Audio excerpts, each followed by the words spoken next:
बिस्मिल्लाहिर्रहमानिर्रहीम अस्सलाम वालेकुम। मेरा नाम मोहम्मद हबीब है और मैं एक सर्टिफाइड प्रोफेशनल मेडिकल बिलर हूँ।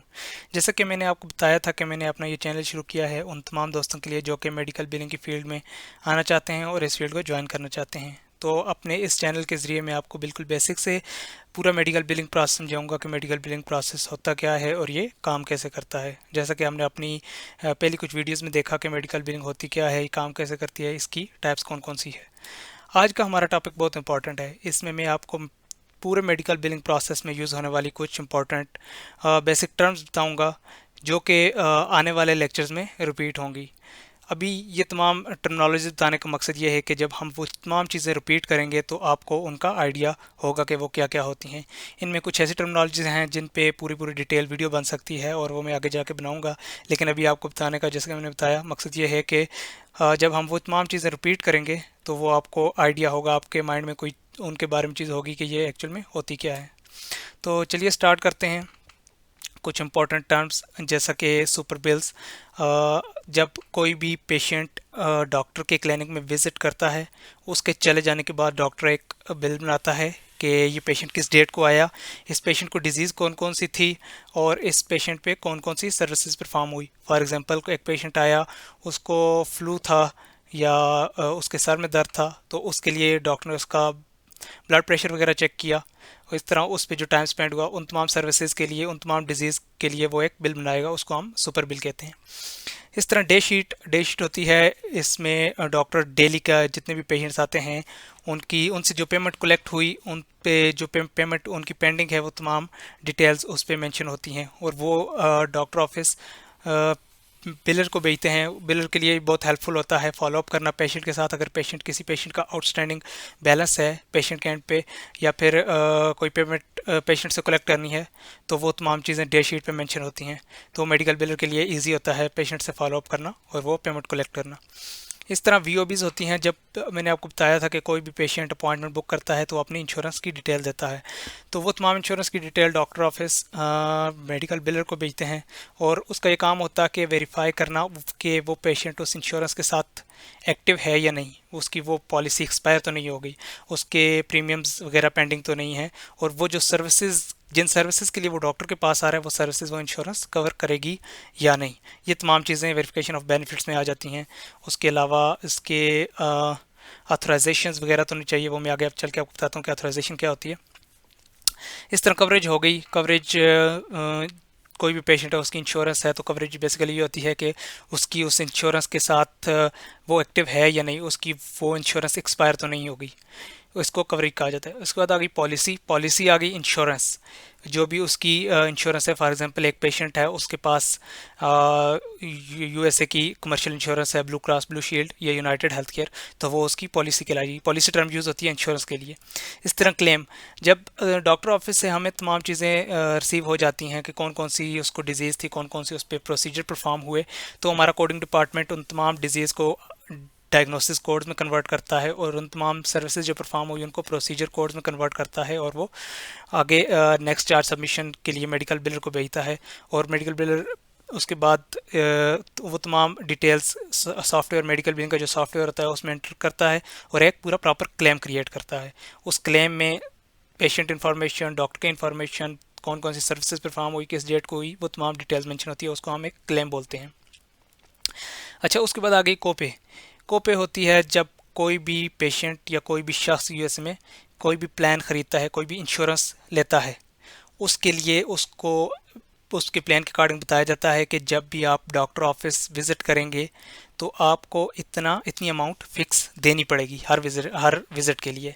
फॉर एग्जांपल जिस तरह हमारे यहाँ इस तरह होता है कि हम किसी भी हॉस्पिटल में जाते हैं, वहाँ पे हम कोई बिल, कोई पर्ची वगैरह लेते हैं तो 10 या 20 रुपए देते हैं, वो हमें देने होते हैं। इस तरह को पे भी जब भी कोई डॉक्टर ऑफिस पेशेंट विज़िट करता है तो वो एक फ़िक्स अमाउंट होती है, वो उसको वहाँ पे चार्ज लाजमी करनी पड़ती है।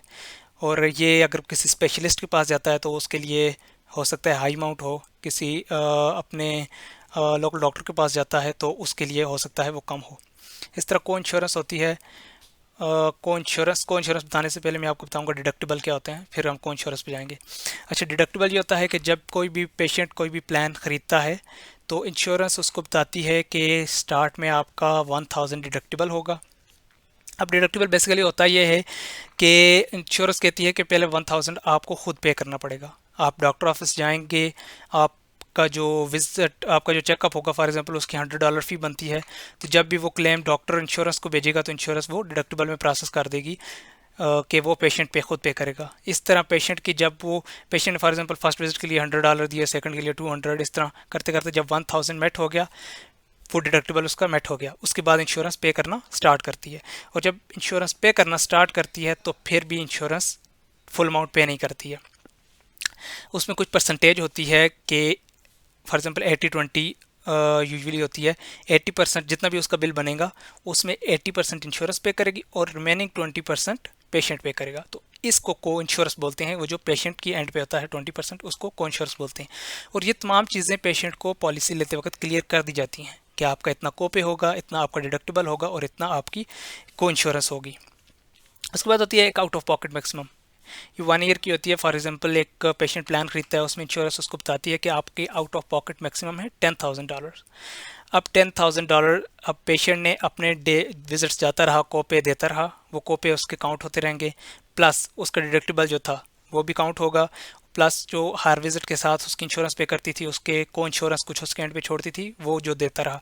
मींस के जो जो पेशेंट ने पेमेंट की हुई है वो तमाम पेमेंट काउंट करके, जब अगर फॉर एग्जांपल उसका 10,000 आउट ऑफ पॉकेट था, उसकी तमाम पेमेंट जो पेशेंट ने दी है वो अगर हम प्लस करें तो वो $10,000 बन गई। मीन्स कि उसका out of pocket maximum met हो गया। उसके बाद इंश्योरेंस 100% पे करना स्टार्ट कर देती है। ना उसको को पे करना पड़ता है और ना उसको को इंश्योरेंस पे करनी पड़ती है, बल्कि उसकी जो इंश्योरेंस है वो 100% पे करती है। उसके बाद HMO PPO आ गया। HMO ये दो टाइप्स हैं प्लान्स की। जबकि कोई भी पेशेंट कोई भी इंश्योरेंस का प्लान खरीदता है तो मेन 2 टाइप्स होती हैं, HMO हेल्थ मेंटेनेंस ऑर्गेनाइजेशन और PPO प्रेफर्ड प्रोवाइडर ऑर्गेनाइजेशन। इसमें और भी टाइप आ जाती हैं, वो मैं आपको आगे डिटेल बताऊंगा कि इसकी और कौन कौन सी टाइप्स हैं। लेकिन मेन इसकी जो टाइप्स हैं 2 हैं, HMO PPO। अब HMO में ये होता है कि पेशेंट जब प्लान खरीदता है, ये PPO की निस्बत थोड़ा सस्ता प्लान होता है। इसमें पेशेंट अपना एक प्राइमरी केयर प्रोवाइडर, जिसको हम पीसीपी बोलते हैं मेडिकल बिलिंग में प्रोसेस में, अपना पीसीपी सिलेक्ट करता है और उस वो सिर्फ अपने पीसीपी से, उसको कोई भी डिजीज़ हो तो वो अपने पीसीपी के पास जा सकता है और किसी डॉक्टर के पास नहीं जा सकता। हाँ, अगर उसने सेल्फ पे करना है तो फिर खुद से पेमेंट करनी है तो फिर पे जा सकता है, वरना अगर उसने HMO प्लान लिया हुआ है, वो किसी और डॉक्टर के पास जाएगा तो वो इंश्योरेंस उसके कोई भी विजिट कवर नहीं करेगी। इसके लिए उसको सबसे पहले अपने प्राइमरी केयर प्रोवाइडर के पीसीपी के पास जाना पड़ेगा। अगर उसको कोई ऐसी डिजीज़ है जो कि प्राइमरी केयर प्रोवाइडर हैंडल नहीं कर रहा, उसको स्पेशलिस्ट की ज़रूरत है, तो फिर जो है वो उसका जो प्राइमरी केयर प्रोवाइडर है वो उसको रेफ़र करेगा स्पेशलिस्ट के पास। HMO प्लान में जो प्राइमरी केयर प्रोवाइडर है वो स्पेशलिस्ट के पास रेफ़र करेगा और एक रेफरल नंबर असाइन करेगा पेशेंट को। वो रेफरल नंबर लगा के जब वो किसी और डॉक्टर के पास जाएगा, वो डॉक्टर जब अपना क्लेम बिल करेगा इंश्योरेंस को, तो इंश्योरेंस देखेगी कि इसके पास तो HMO प्लान था और ये अपने पीसीपी के पास जा सकता था, तो इंश्योरेंस वो डिनाई करेगी। लेकिन अगर वो डॉक्टर, वो स्पेशलिस्ट उस क्लेम में रेफरल नंबर ऐड करता है तो इंश्योरेंस ये जान जाएगी कि ये पहले पीसीपी के पास गया था, पीसीपी ने इसको रेफ़र किया स्पेशलिस्ट के पास, ये तब स्पेशलिस्ट के पास गया, तो इस केस में इंश्योरेंस वो कवर करेगी वो सर्विसेज। इस तरह पीपीओ में पेशेंट के पास पेशेंट एलिजिबल होता है कि वो किसी भी डॉक्टर के पास अपने नेटवर्क में, अपने एरिया में किसी भी डॉक्टर के पास जाके चेकअप करवा सकता है, वो सर्विसेज उसकी कवर होंगी। इस तरह ऑथराइजेशन आ गया। ऑथराइजेशन ये होता है कि कुछ स्पेसिफिक सर्विसेज होती हैं, कुछ एक्सपेंसिव सर्विसेज होती हैं जो कि इंश्योरेंस कहती है कि आप जब भी ये सर्विसेज ले रहे हों उससे पहले हमसे आपने ऑथराइजेशन लेना लाजमी है। जब भी डॉक्टर के लिए लाजमी होता है कि जब भी वो उस टाइप की सर्विसेज देगा तो वो पहले ऑथराइजेशन लेगा। इंश्योरेंस अब ऑथराइजेशन लेता है, पेशेंट की तमाम पिछली मेडिकल हिस्ट्री इंश्योरेंस को सबमिट करता है कि इसको ये डिजीज़ है और इस पे ये सर्विस, ये प्रोसीजर परफॉर्म होना लाजमी है। तो इंश्योरेंस ये देखती है, उसकी हिस्ट्री देखती है और फिर देखती है अगर वाकई वो सर्विस, वो प्रोसीजर परफॉर्म होना लाजमी है तो फिर वो उसको ऑथराइज़ करती है और वो ऑथराइजेशन नंबर इशू करती है उस स्पेसिफिक प्रोसीजर के लिए।